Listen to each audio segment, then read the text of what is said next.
Este es el último video de la serie de 4 videos que iba a ser hablando de los 4 colores de las casas de Hogwarts. El verde es un color frío. En el modelo tradicional de los colores primarios, RGB es un color secundario porque se obtiene de la combinación del amarillo con el azul.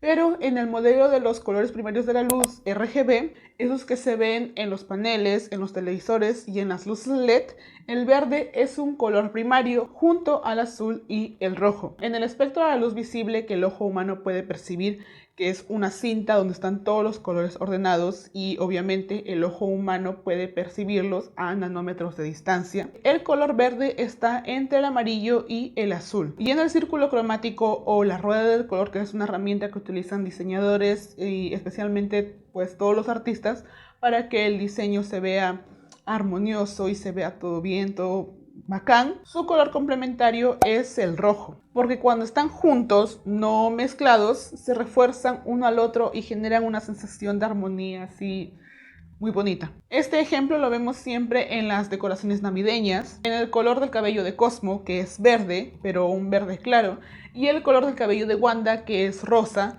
pero el rosa es rojo con un poco de blanco. Nada más. También esta técnica se utiliza en personajes de cómics. Por ejemplo, Flash y Linterna Verde, que pues lo que sé es que son buenos amigos. El campo de fuerza de Doctor Strange y la Bruja Escarlata. El de Doctor Strange es verde y el de la Bruja Escarlata es de, obviamente, color escarlata. Pero la escarlata es una de las tonalidades de color rojo. También se ve mucho en personajes que no se pueden llevar o no pueden compartir sus mismos ideales y siempre están enfrentándose. Por ejemplo, es el caso de Loki versus Thor. También tenemos a Red Hulk versus Hulk. El Duende Verde versus Spider-Man. Slytherin y Gryffindor. También en la batalla final de Hogwarts, cuando Voldemort se enfrenta a Harry. El último hechizo que lanzan ellos, Voldemort lanza un hechizo de color verde, mientras que Harry lanza un hechizo de color rojo. En la psicología del color, que es la que se encarga en estudiar e investigar de cómo los colores afectan nuestro comportamiento y las sensaciones que nos genera, el color verde representa armonía, paz, tranquilidad, calma y esperanza, y con todo lo que tiene que ver con la juventud y la naturaleza. Pero tiene su lado oscuro. Por ejemplo, el verde se asocia a la crueldad, a la persecución y a la maldad. También se le asocia al veneno y a la toxicidad. Esto es porque desde la antigüedad los venenos se obtenían de las serpientes o las víboras, también de las pieles de las ranas, o hay plantas que pueden llegar a intoxicarte, incluso hasta matarte. Otra forma de asociar el color verde es con la manipulación, la astucia, la envidia y la ambición. En este caso se ve, por ejemplo, en Había una vez, el personaje de la Bruja Verde del Oeste. Cada vez que sentía envidia, se volvía verde. Otro ejemplo es Edmund Pevensey de las Crónicas de Narnia. Y él está, según representado en la película, con trajes verdes. Y según lo que sé, es que él sentía envidia por todo el poder de hermano mayor que tenía Peter. Aunque sinceramente ser hermano mayor no es cosa del otro mundo. En serio. Otro ejemplo también son los dioses nórdicos, Hela, la diosa del inframundo, y Loki, el dios del engaño y las mentiras. Pero vamos a tomar el ejemplo de Marvel, de los cómics, y no de la mitología nórdica original, porque sinceramente no sé con qué ropas están representados. Pero en Marvel sus colores son verdes. La máscara de Loki, que es un artefacto de la mitología, que el que se la ponía adquiría sus poderes, pero solo por la noche, es de color verde también. En Harry Potter, uno de los fundadores de Hogwarts es Salazar Slytherin, y el verde siempre está asociado con él, que fue una persona ambiciosa, astuta y clasista. Y también el verde está asociado a su casa y a los alumnos que la conforman. Y un break a todo esto es que yo soy un Slytherin, pero siendo sincera, no me identifico con esos valores. Bueno, a veces sí. Fin del break. También en Harry Potter, el hechizo de muerte, que es el Avada Kedavra, emite una luz verde. Desde que se dejó de usar el trueque como una forma de pago por monedas y billetes, el amarillo se asocia a las monedas, obviamente por el oro, y el verde está asociado a los billetes, o mejor dicho, a todo el dinero en general. Y siempre cuando una persona es ambiciosa o busca más dinero de lo que ya tiene, se dice que vendió su alma al Diablo Verde. Y en varias representaciones, los personajes que destruyen todo o los villanos son verdes, usan ropa verde o lanzan maldiciones o hechizos que la mayoría de veces son de color verde. En el arte, siempre al inframundo o al infierno está representado con colores rojos porque es un lugar que siempre está en llamas y se quema, obviamente siempre. Y el dueño del lugar o el jefe del lugar, que es Satanás, siempre está representado con colores rojos. Pero no siempre fue así, porque en la época medieval Satanás o el diablo o sus demonios están representados de color verde, y también sus ayudantes como las hadas, los duendes o las brujas. Y según Dante Alighieri en su obra La Divina Comedia, que es una obra que nunca he leído y nunca la leeré porque no me interesa, el inframundo está representado con colores verdes, o mejor dicho, el final del inframundo. También para representar la enfermedad y el envejecimiento se utilizaron los colores verdes y amarillos, pero en tonos pálidos o muy claros. Pero acá hay un plot twist con el color verde, porque en la antigüedad el verde representaba a la burguesía y en su momento era muy difícil de obtener porque era muy caro. En un momento de la historia, el color verde se convirtió en uno de los colores más tóxicos de todo el mundo, que llegó hasta matar a muchas personas. La clorofila es un pigmento natural que le da el color verde a las plantas y a las algas, y también ayuda a la absorción de la luz para la fotosíntesis. Y existen dos tipos de clorofila: la clorofila A, que es de un color verde intenso, y la clorofila B, que pertenece al grupo de los carotenoides, que dan colores verdes, amarillos y anaranjados. La clorofila es uno de los pigmentos naturales más antiguos que se conocen hasta el día de hoy, y la forma de obtenerlo era más fácil, porque se trituraban las hojas, las flores o las algas hasta obtener un líquido verde intenso. Y para mantener el color le echaban alguna que otra sustancia, pues para que no se destiña o no se opaque o que no se pierda con el tiempo. A mi parecer, los minerales azules y los verdes son los más bonitos que pueden existir. No sé ustedes, pero a mí me gusta. Sabemos que desde la antigüedad, en culturas pre-incas o en el antiguo Egipto, utilizaban piedras preciosas o semipreciosas para decorar joyería, madera, cerámica o vidrio. Y también lo utilizaban como pigmento, triturando el mineral hasta hacerlo polvo o dependiendo de cómo lo quiera el artesano. Y a través de los años se han descubierto muchas variedades de piedras preciosas o semipreciosas de color verde. Por ejemplo, la esmeralda, que es considerada una piedra preciosa.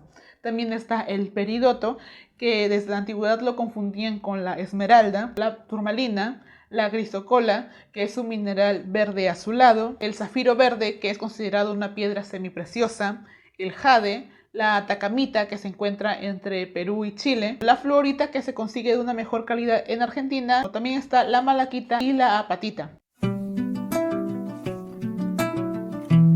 El pigmento verde más antiguo obtenido hasta ahora, aparte de la clorofila, es el verde de malaquita, que es obtenido del mineral del mismo nombre, que se encuentra en minas de cobre y da un pigmento verde azulado. La malaquita es muy parecida a la azurita, que da pigmentos azules.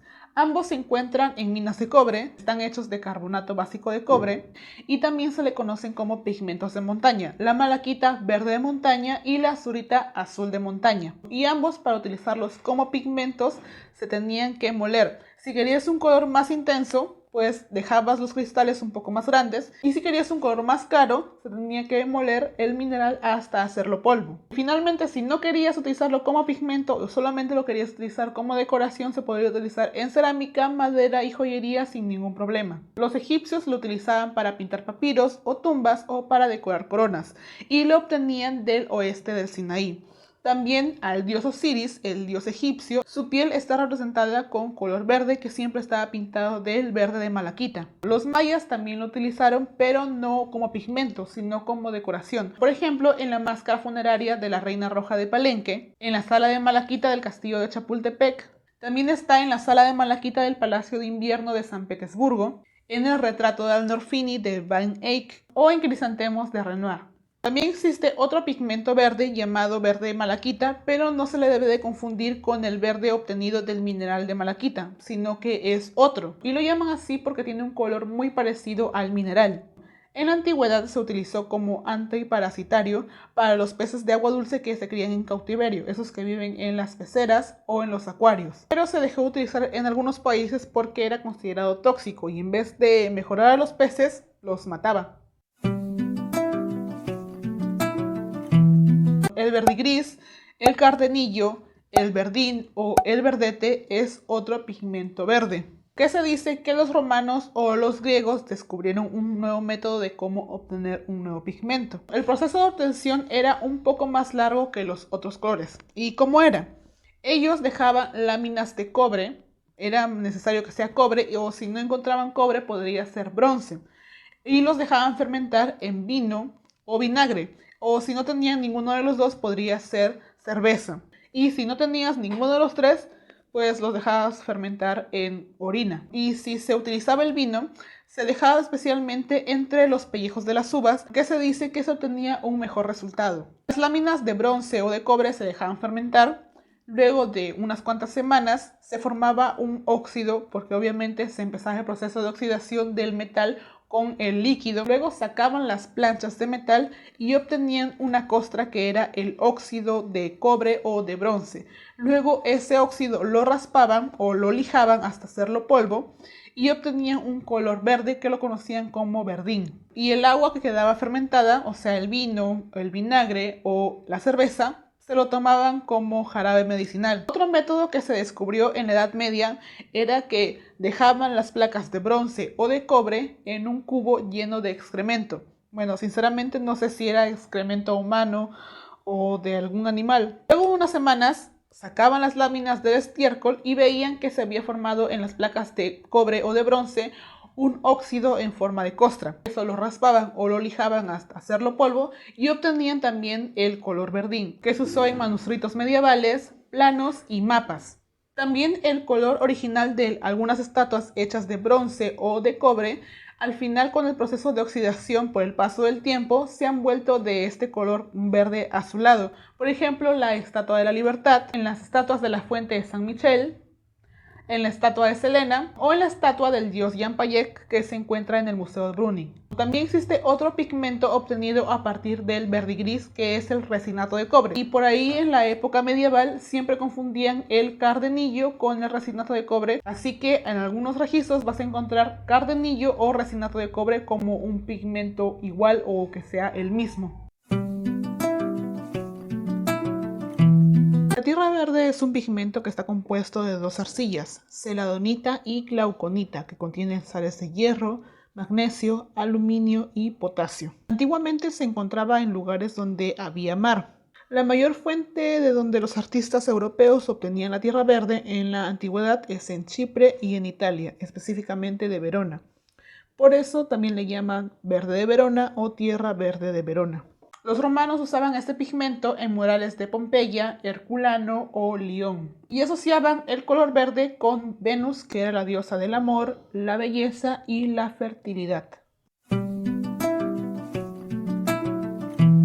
Desde la antigüedad, la mayoría de pigmentos verdes se obtenían del cromo o también del cobre, como el verdigris, o de carbonato de cobre, como es la malaquita o la azurita. Pero algunos eran muy caros u otros eran menos duraderos. Entonces, en 1775, un químico sueco llamado Carl Wilhelm Scheele descubrió un nuevo pigmento verde que era más barato y más duradero, que lo denominó verde Scheele y reemplazó muy bien a los demás pigmentos que ya existían en esa época. Y lo podían utilizar en pinturas, papel tapiz, telas y juguetes. Pero lo que no sabía la gente es que este verde era demasiado tóxico. Está hecho de óxido arsenioso, carbonato de sodio y sulfato de cobre. Aunque este pigmento era muy fácil de obtener y además no se oscurecía o se desteñía con el tiempo, al final la gente se dio cuenta que comenzaban a tener problemas de salud, hasta hay personas que llegaron a morir por el verde Scheele. Y también se dieron cuenta que este pigmento se podía utilizar como insecticida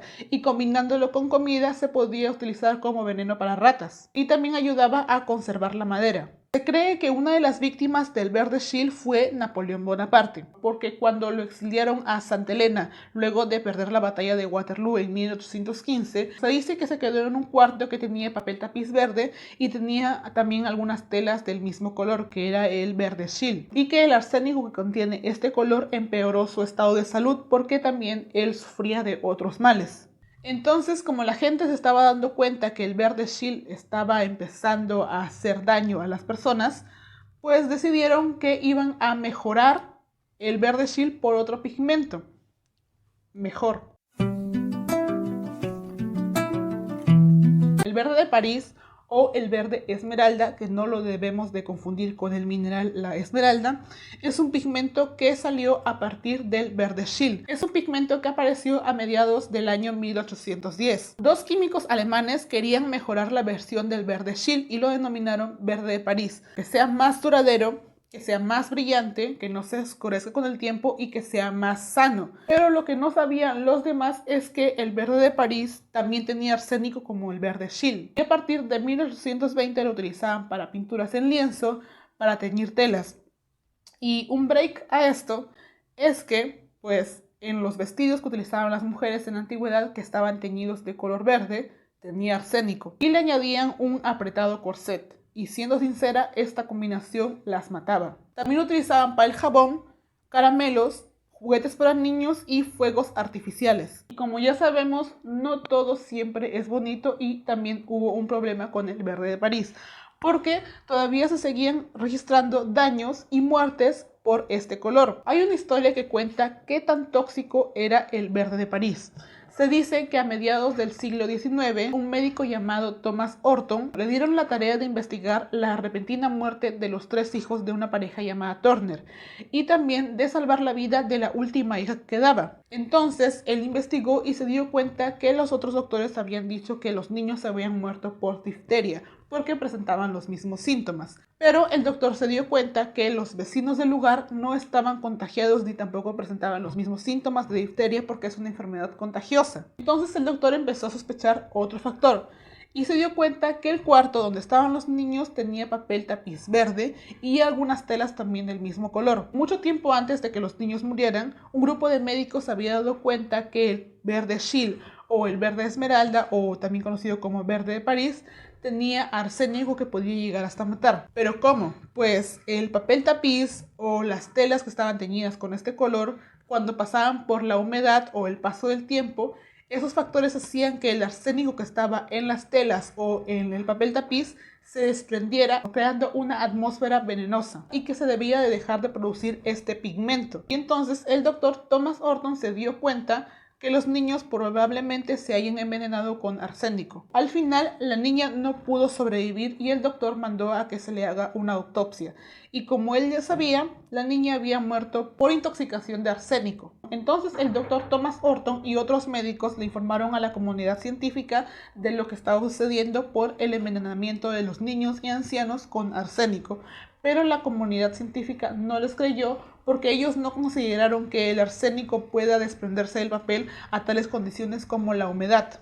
Otra persona que también quería informar sobre el daño que hacía el arsénico en ancianos y niños fue un químico llamado Robert Kersey. Él publicó un libro en 1874 llamado Sombras de las paredes de la muerte.